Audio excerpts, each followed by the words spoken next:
Всем привет, я Марина и с вами школа Сакрамел. Давно хотела попробовать новый способ выравнивания ногтей базой при помощи верхних форм. Да, и такое возможно. В этом видео будем пробовать вместе с вами. Поехали! Посмотрим на исходное состояние. Этим ногтям 7 недель и на них гель-лак. Как видим, все в принципе прилично отросло. Да, конечно, столько не стоит перехаживать с покрытием для того, чтобы не было больных сломов или сколов. Но в данном случае оно продержалось хорошо по той причине, что ногти у моей модели прочные и так сильно не скручиваются в трубочку. По этой причине сегодня также будем выполнять выравнивание при помощи стандартной базы.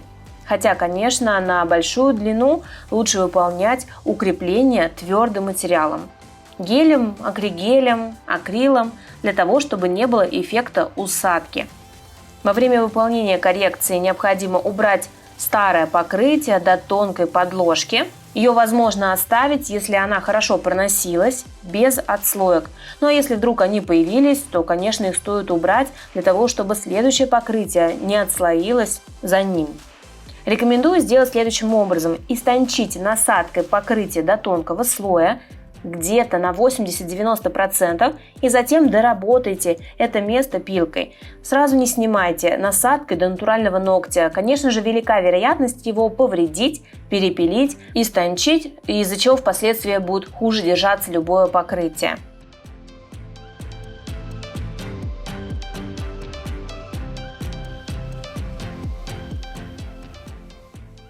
Отслойки убираю при помощи пилки, а зону около кутикулы матирую жесткой стороной бафа.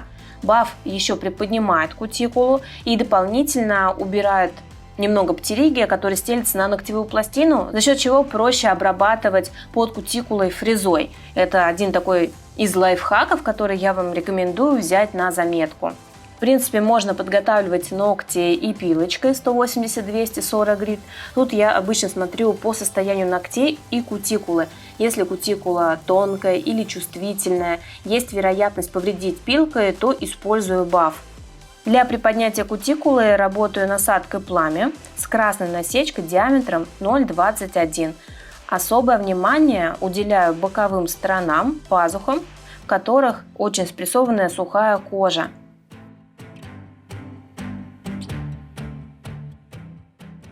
Хотите развиваться и знать больше о маникюре? Приглашаю в базу знаний школы Сакрамел. Более 20 видеокурсов по цене одного с получением сертификатов. Они доступны по всему миру. Чтобы присоединиться, переходите по ссылке в описании.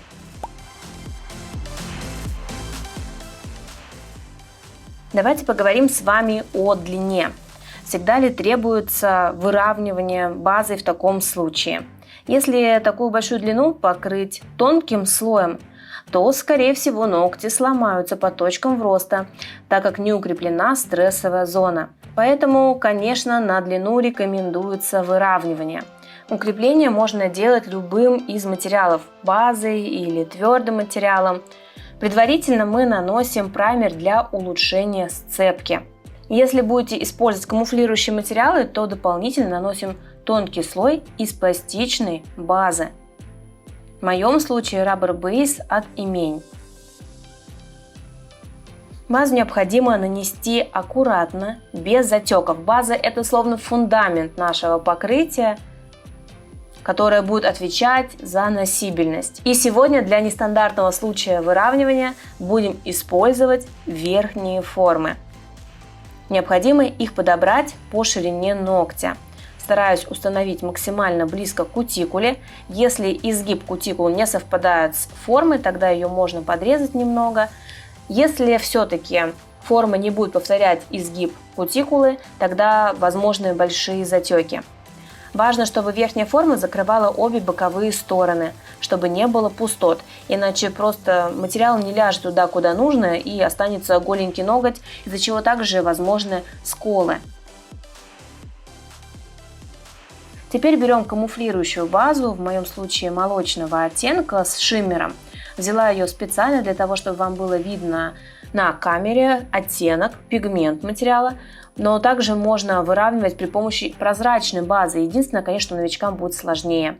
И теперь вот таким образом прикладываем верхнюю форму. Мы видим, как материал начинает распределяться. Если мы правильно все установим, в таком случае у нас не будет затеков. После этого прошу модель мне помочь и подсушить фонариком зону около кутикулы. Поскольку указательные вниз растущие, мы видим небольшое расстояние от материала до ногтя, необходимо его прижать и снова просушить. И тогда-то я уже подумала, что способ не такой-то уж и простой и легкий. То есть множество нюансов, как ты поставишь, возможно затеки, возможно расстояние от ногтя до формы. Важно их правильно подобрать. Несомненно, такой способ будет для кого-то более простым, потому что не требуется разравнивание капли, переворачивание руки, разравнивание тонкой кистью, то есть потратить время на то, чтобы взять кисть из флакончика, взять тонкую и так далее. Но, тем не менее, в процессе работы вырисовывается просто куча нюансов.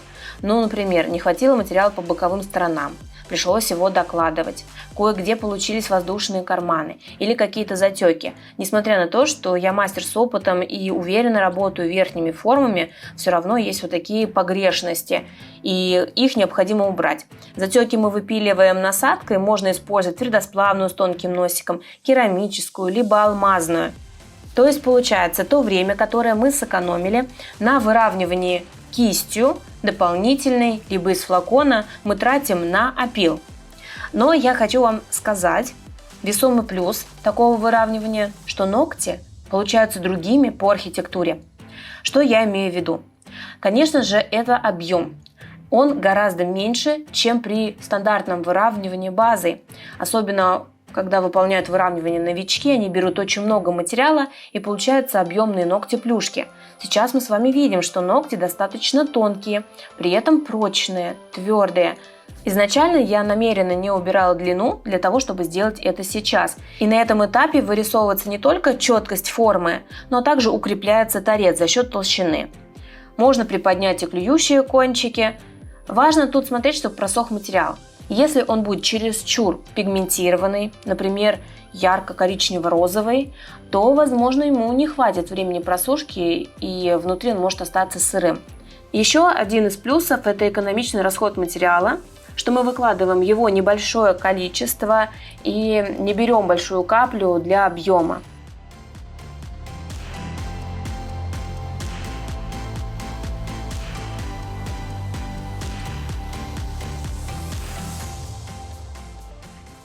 Некоторые затеки очень трудно увидеть, поэтому дорабатываю их при помощи алмазной насадки. Это очень коварные такие затеки, оставив которые будут точно отслойки уже буквально на второй-третий день.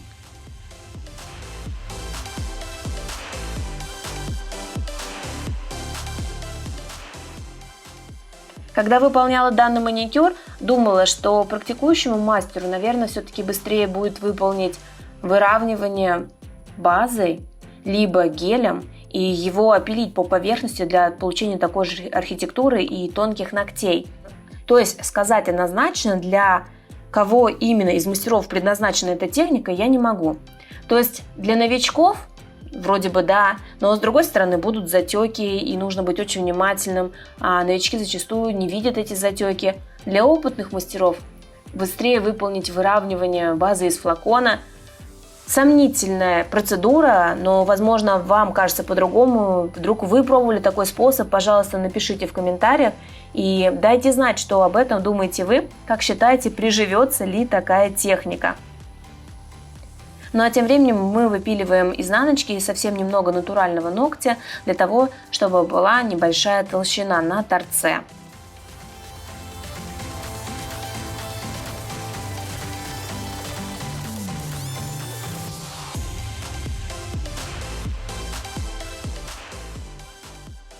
Посмотрим на архитектуру. Ногти не выпуклые, не линзообразные, но тут есть еще один минус. За счет того, что я использовала камуфлирующий материал, видно, как по центру ногтя он лежит более насыщенно, а по боковым сторонам полупрозрачно. Поэтому приняла решение еще перекрыть одним слоем этой же базы, только уже тонко, как цветным покрытием, для того, чтобы боковые стенки не оставались полупустыми.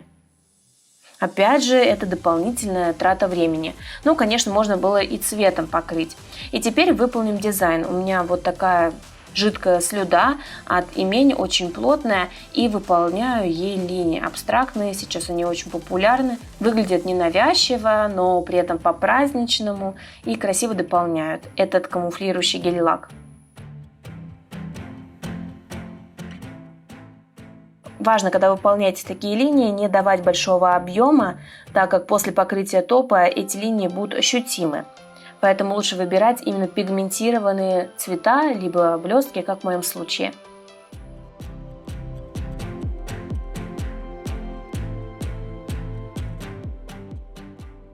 Ну и добавим еще несколько слайдеров для окончательного завершения дизайна.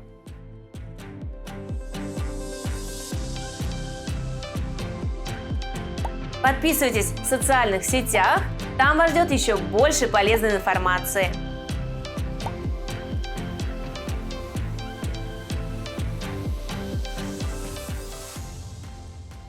Когда приклеила слайдеры, мне показалось, что тут не хватает небольших штрихов в виде звездочек. Их сделала при помощи белой гель-краски. И теперь все перекрываем топом без липкого слоя в средний слой. И посмотрим на результат.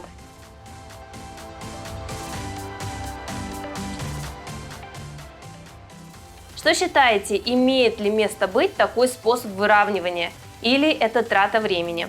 Кстати, на моем канале есть и другие ролики с выравниванием ногтевой пластины. Обязательно их смотрите, пробуйте. Но я желаю всем успехов в работе. Счастливо! Пока-пока!